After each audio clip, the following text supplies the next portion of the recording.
la rétrospective de la semaine.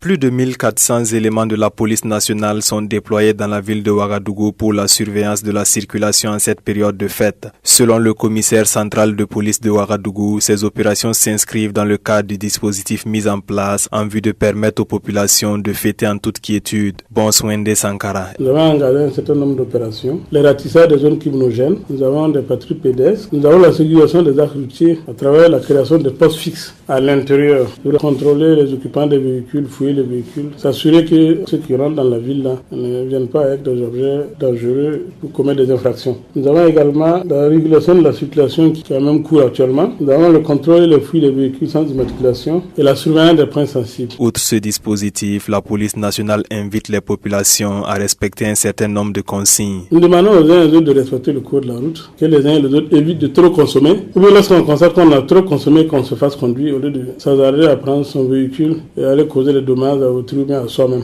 Que les uns et les autres respectent les consignes que les hommes qui sont dans le carrefour vont leur donner. Et nous demandons également que les uns et les autres soient vigilants quand ils s'engagent dans la circulation. Nous demandons également la collaboration de la population quant à signaler tout mouvement suspect. Parce que nos hommes sont dans les carrefours, il y a des équipes de patrouille. Donc vous avez les équipes qui sont très proches de vous. N'hésitez pas à signaler en tout cas tout mouvement suspect parce que c'est ça qui nous permet de prévenir certaines situations. Le commissaire central de police de la ville de Ouagadougou a profité de l'occasion pour souhaiter de bonnes fêtes de fin d'année à toutes les populations de la ville de Ouagadougou.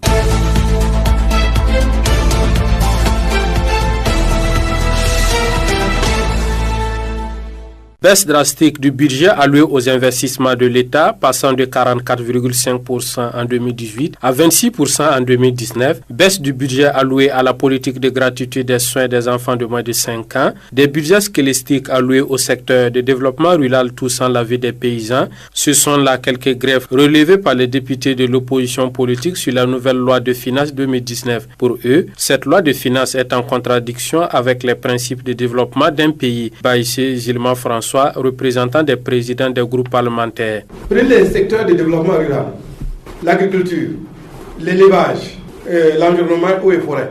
Les budgets là, ce sont des budgets squelettiques. Pour ces secteurs-là, c'est là où le paysan a besoin de quelque chose. On a besoin des semences améliorées, on a besoin de choses. Il n'y a rien. S'agissant de l'institution des nouvelles taxes dans cette loi de finances, les parlementaires de l'opposition la qualifient comme une remise en cause des acquis sociaux. Alphonse Nombré du Congrès pour la démocratie et du progrès CDP. Il y a de nouveaux impôts qui ont été institués, qui viennent même remettre en cause des acquis sociaux. Par exemple, la taxe sur les véhicules à moteur.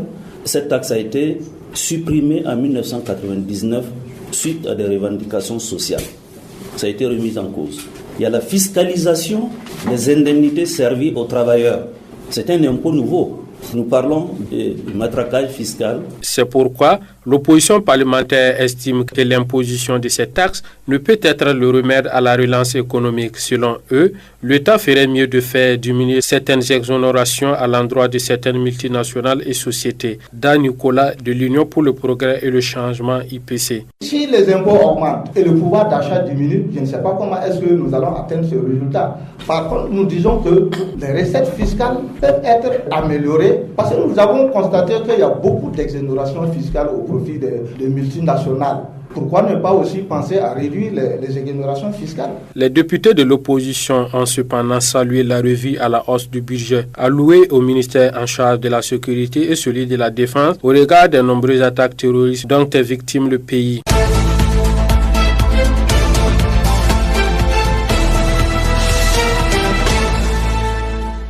L'humanité reste confrontée à un certain nombre de pratiques telles l'euthanasie, l'homicide et l'avortement. C'est ce qui ressort du message du cardinal Philippe Ouédraogo qui les qualifie de culture de la mort.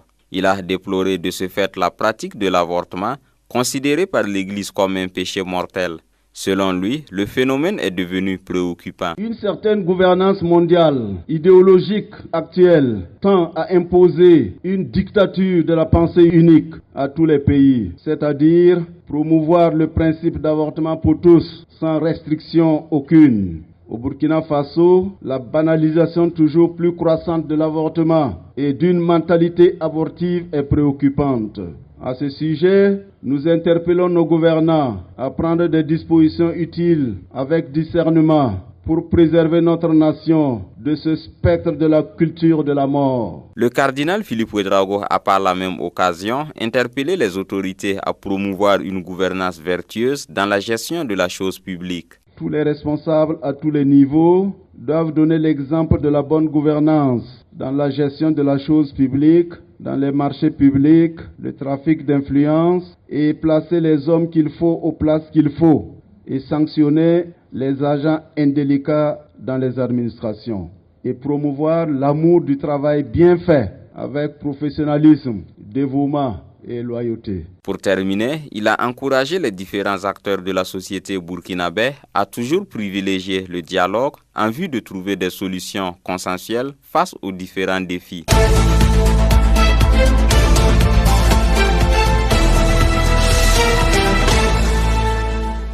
Assainir le milieu des organisations de la société civile en le débarrassant de toute connexion politique est source de crédibilité pour les OSC. Un acte qui permettra aux organisations de la société civile jugées politisées de mener efficacement le travail de sensibilisation des populations pour une synergie d'action dans la lutte contre le terrorisme. C'est la conviction du Conseil national des OSC du Burkina à cette troisième session du cadre de concertation et de dialogue État-OSC. Selon le président de ce regroupement d'OSC, cette situation est préoccupante et commande une prise de décision forte. Jonas Ien. Il n'est un secret pour personne que les OSC ont connu une baisse de crédibilité à cause de ces positions ambiguës, parfois bizarres, se situant entre la politique et la société civile, à tel point qu'on entend maintenant parler des OSC politiques. Je vous demande d'instruire le ministre de l'administration territoriale et de la décentralisation désormais des mesures pour ne pas délivrer un récépissé de reconnaissance à un parti politique dont les textes prévoient des postes de responsables chargés des OSC. L'autre acte pris au cours de cette rencontre, c'est une résolution des OSC à s'investir davantage dans les actions de sensibilisation des populations autour de la question de la lutte contre le terrorisme. Il y a eu un engagement fort des organisations de la société civile à s'impliquer désormais sur les questions sécuritaires, notamment la lutte contre l'insécurité et le terrorisme. Le président du FASO, qui a présidé la cérémonie, a rassuré que des mesures idoines seront prises pour une mise en œuvre effective des conclusions de ce cadre de change. La rétrospective de la semaine. Le Trésor public face aux exigences actuelles de transparence dans la gestion des finances publiques. C'est sous ce thème que se tient la 20e conférence annuelle des services du Trésor. Un thème qui est plus que d'actualité, en ce sens qu'il interpelle les participants à faire un diagnostic sans complaisance des missions qui leur sont assignées, a fait savoir Célestin Sanon, directeur général du Trésor et de la comptabilité publique. Pour lui, cette conférence se veut un cadre de réflexion à l'issue duquel des solutions seront proposées pour une meilleure conduite des activités du Trésor public. La bonne gouvernance des finances publiques est placée au centre des préoccupations de tous les acteurs de la vie publique, qu'ils soient nationaux ou internationaux, a-t-il indiqué.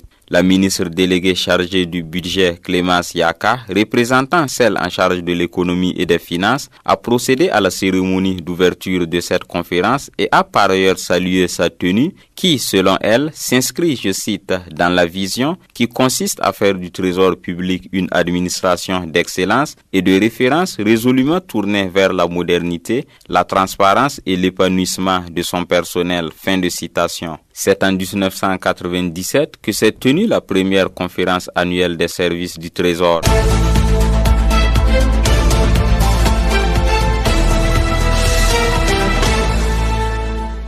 Le plan d'action 2017-2021 de la stratégie nationale de l'état civil révisé au Burkina Faso souffre de l'absence d'un manuel de suivi et évaluation, d'où la tenue d'un atelier ouvert ce jeudi qui va permettre de se doter d'un document y afférent. Le directeur général de la modernisation de l'état civil, Maxime Bouda, revient sur l'opportunité du dit atelier. Nous avons eu une première stratégie de l'état civil élaborée en 2012 et en 2017 nous avons révisé cette stratégie et le bilan qui a été fait pour cette première stratégie là, nous nous sommes rendus compte que le système de suivi et évaluation a péché. Nous avons corrigé donc cette insuffisance et aujourd'hui, nous nous sommes réunis pour la validation. À l'en croire, le système de suivi et évaluation qui sera issu de cette rencontre va permettre l'enregistrement de tous les enfants à la naissance. L'état civil connaît donc l'intervention de plusieurs acteurs, plusieurs structures, plusieurs ministères. L'état civil est confié prioritairement au ministère de l'administration territoriale et nous devons, avec l'ensemble de ces structures-là, voir quels sont les goulots d'étranglement. Faire en sorte que tous les enfants soient enregistrés à la naissance, ce qui n'était pas le cas, et que chaque enfant puisse avoir son acte de naissance et qu'il n'y ait pas des enfants le jour de l'examen ou à la veille de l'examen qui se retrouvent sans acte de naissance. Pour lui, la résultante d'un état civil performant est une base de données qui permet une planification harmonieuse du développement. Le ministère de l'administration territoriale et de la décentralisation attend ainsi de l'atelier un document consensuel et exploitable par tous les acteurs de l'état civil.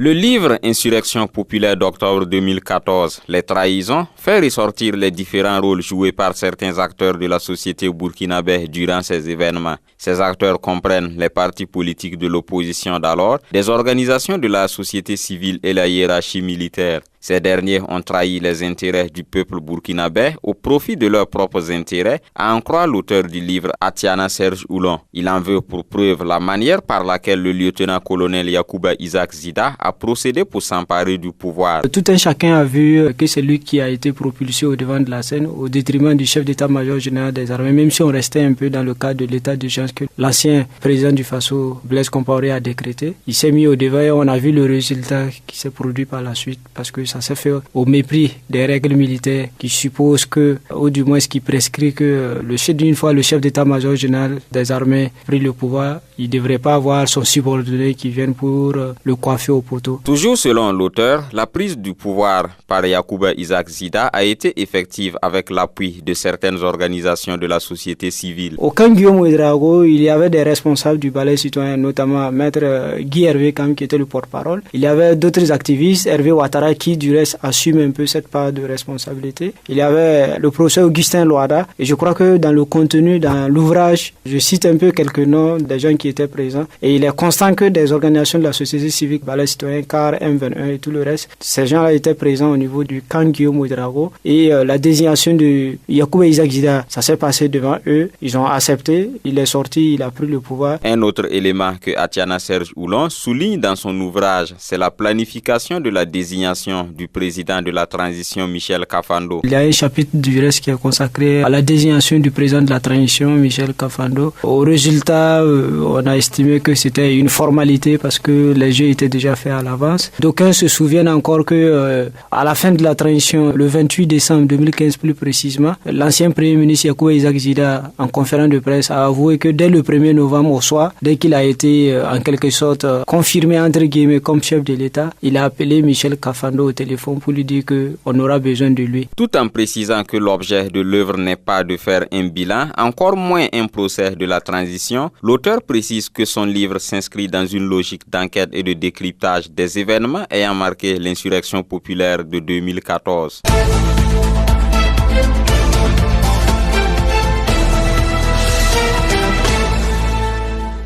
Les retours des prix des hydrocarbures d'avant la décision gouvernementale d'augmentation du 8 novembre 2018 constituent le point d'achoppement entre la coalition de lutte contre la vie chère et le gouvernement. Selon cette structure, sur les 7 points de revendication de leur plateforme revendicative, 5 points sont des propositions faites au gouvernement pour accéder au retour des prix des hydrocarbures et non des points de revendication. C'est pourquoi le premier vice-président de la CCVC dit ne pas être satisfait des réponses apportées par le gouvernement. Chrysogoone Zougmoré.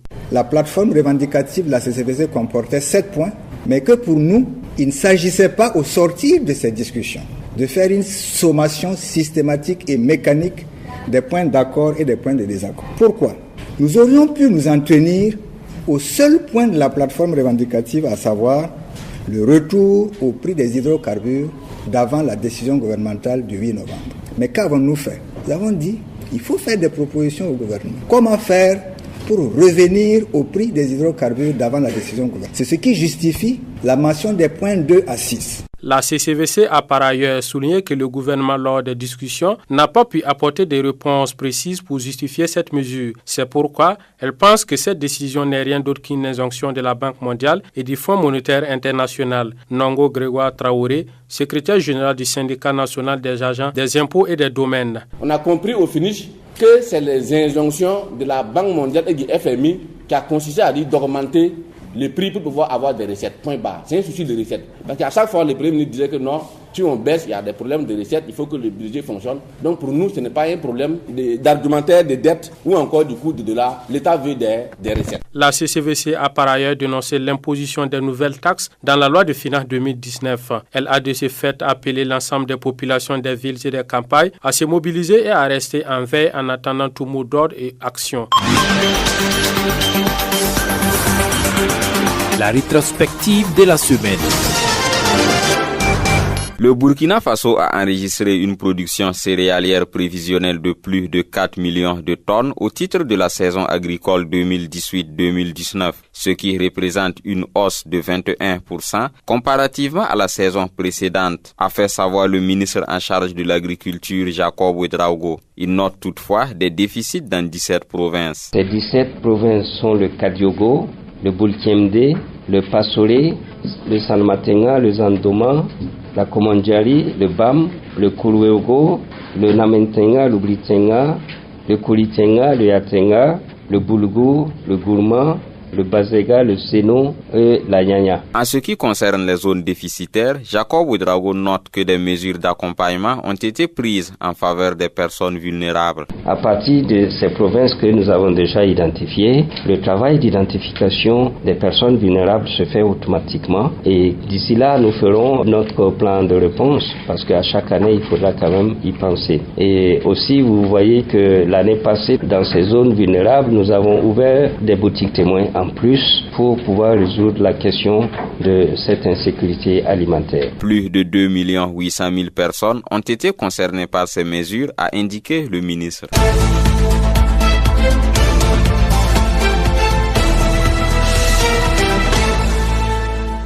Abbé Laurent Balma, bonjour. Bonjour. Le 25 décembre est célébrée la fête de Noël. Quel est le sens de cette fête? Alors, Noël pour nous chrétiens représente la naissance du Christ, le sauveur du monde. Et dès les lectures que l'Église nous propose, nous voyons déjà la grâce de Dieu qui se manifeste pour le salut de l'humanité. Et nous recevons cette grâce par la manifestation du Christ qui vient dans sa candeur toute naïve pour donner la joie au monde. Et c'est cela que nous accueillons comme un mystère et nous goûtons justement dans cette plénitude de la joie que nous aussi nous transmettons au monde, la paix qui règne dans nos cœurs et dans nos vies. Le 25 décembre peut-il être considéré comme la date de naissance du Christ? Alors, l'Église célèbre les fêtes de façon historique et ce qui nous conduit donc à célébrer Noël selon le calendrier liturgique et qui tombe bien entendu le 25 décembre. Et vous voyez les fêtes qui précèdent la fête de Noël, nous célébrons bien entendu les 4 semaines du temps de l'Avent et cela nous conduit automatiquement à Noël. Monsieur l'abbé, Noël est souvent perçu comme étant la fête des enfants. Pourquoi cette appellation? Bien, le Christ est venu dans le monde, son incarnation déjà nous laisse, vous voyez, les anges qui chantent avec la gloire de Dieu. Gloire à Dieu au plus haut des cieux et paix sur la terre aux hommes et devant l'enfant né de Bethléem.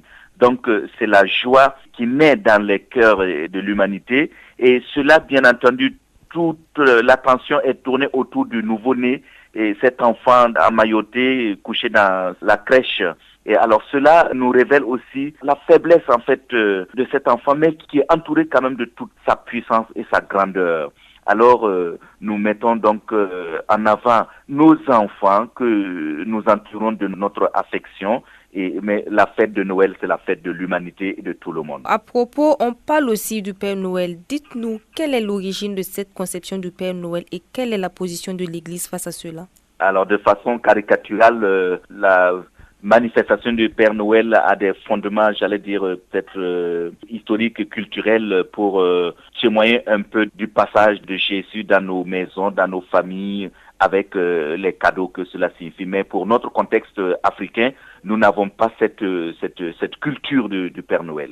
Alors, Monsieur l'abbé, est-ce dit que les enfants africains ne doivent pas se reconnaître dans cette conception du Père Noël? Absolument que nous avons la grâce justement d'entourer de notre affection tous nos enfants à cette fête de Noël, et que d'ailleurs dans certaines célébrations nous faisons des paraliturgies en mettant en avant justement les enfants qui présentent aux nouveau-nés leurs doléances, leurs appréhensions, et cela aussi nous les accompagnons avec de petits cadeaux pour qu'ils sachent que Jésus est venu nous donner tout et absolument tout.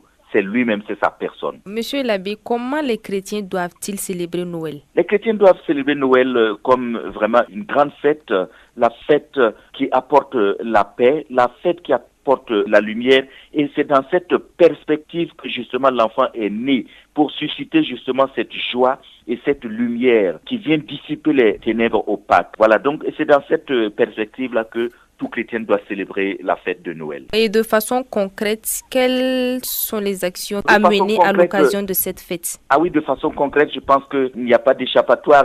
Celui qui n'en a pas, il peut partager avec celui qui en a. Ceux qui sont en liberté doivent penser à ceux qui sont opprimés, ceux qui sont dans les prisons. Ceux qui sont malades doivent avoir l'attention des bien portants. Voilà, et donc c'est de cette façon-là que nous pouvons célébrer Noël, pour donner la joie à l'autre, donner notre attention à l'autre, donner de notre temps, de notre savoir, pas seulement de grandes choses, mais les petites choses se révèlent dans les grandes, pour donner justement le sens de l'humanité, le sens de la cohésion sociale. Donc, à vous entendre, Noël doit être une journée de partage. Absolument, vous avez bien trouvé. Le partage doit être au centre de notre vie, de notre célébration. Abbé Laurent Balma, merci. Merci. La rétrospective de la semaine. 10. C'est le nombre de gendarmes tués ce 27 décembre 2018. Des familles en pleurs, une nation en deuil, une gouvernance sécuritaire en panne, voire en état de putréfaction très avancé. L'année 2018 aura ainsi été très meurtrière pour les Burkinabés. De janvier à décembre, les attaques terroristes particulièrement sanglantes sont restées omniprésentes. Civils, militaires, gendarmes, policiers, douaniers, forestiers, tous payent de leur vie. L'autre conséquence de ces attaques, des milliers d'élèves se sont vus privés d'éducation, avec près de 1000 écoles ou peut-être plus ayant fermé leurs portes. Aucune autorité jusque-là ne lève son doigt pour parler de leur réouverture. C'est le silence total. Ce dont les autorités, à la suite des différentes attaques, se contentent de faire, c'est d'appeler à la cohésion sociale. Mais paradoxalement, les mêmes autorités posent des actes de nature à surchauffer le climat social. Pour preuve, face aux revendications des syndicats, le pouvoir a servi le dialogue de sourds, la campagne de diabolisation, des intimidations, des atteintes aux libertés syndicales et la répression systématique des travailleurs en lutte. La volonté du gouvernement de jeter les fonctionnaires en pâture, voire de liquider les organisations syndicales, est restée manifestement affichée tout au long de l'année 2018. Ces vieilles habitudes des gouvernants aux abois ont malheureusement refait surface. C'est aussi dans ce contexte marqué par l'activisme excessif des groupes terroristes, donc qui exigent plus de création d'emplois, que le gouvernement a annoncé une baisse drastique des recrutements au compte de la fonction publique, avec une réduction d'environ 40% des effectifs au concours session 2018. Incapable de créer des emplois décents pour les jeunes, le pouvoir, à travers certains de ses animateurs, se permet de porter atteinte à l'égalité des chances en se livrant à des recrutements sur des bases clientélistes et de népotisme. Cette année 2018, le pouvoir va finir par sacrifier l'espoir des populations sur l'autel de nombre de mesures pour le moins impopulaires, dont le recouvrement forcé à la source de la taxe de résidence et l'augmentation du prix des hydrocarbures. L'effort de guerre contre le terrorisme a aussi été brandi pour justifier cette dernière mesure. Et pourtant, des gouvernants eux-mêmes ne donnent aucun exemple de sacrifice, de don de soi et d'intégrité. En général, en 2018, c'est peu de dire que l'enracinement de la malgouvernance et de l'incapacité des gouvernants à répondre aux aspirations populaires du moment ont atteint un pic jamais égalé. Les travaux des structures étatiques et des organismes citoyens de lutte contre la mauvaise gestion de la chose publique et les productions médiatiques le prouvent à souhait. Dégradation des indicateurs de bonne gestion, malversation à outrance, proportion inquiétante de la corruption, pillage systématique et organisé des ressources publiques sont entre autres des révélations faites et qui jusque-là sont restées sans suite. Un peuple insurgé qui s'attendait à mieux après les 27 années de règne de Blaise Compaoré se retrouve sans repère avec des signaux au rouge sur plusieurs plans. Le régime MPP au pouvoir et son mode de gouvernance résistent toujours à la volonté populaire du changement qualitatif. À la fin de sa 3e année de règne, n'eût été le constat de l'aggravation de la malgouvernance, on a bien l'impression que Roch-Marc Christian Kaboré gère le pouvoir de son mentor Blaise Compaoré par procuration en attendant que ce dernier revienne continuer son règne. Hélas. Ainsi, l'année 2018 s'achève sur une forte dose de déception, de désolation, d'inquiétude, de désespoir, mais surtout d'indignation pour nombre de Burkinabés. Dans un tel climat, que peut nous réserver l'année 2019 ? À moins que le président Kaboré ne se ressaisisse, son régime fonce tout droit dans l'abîme.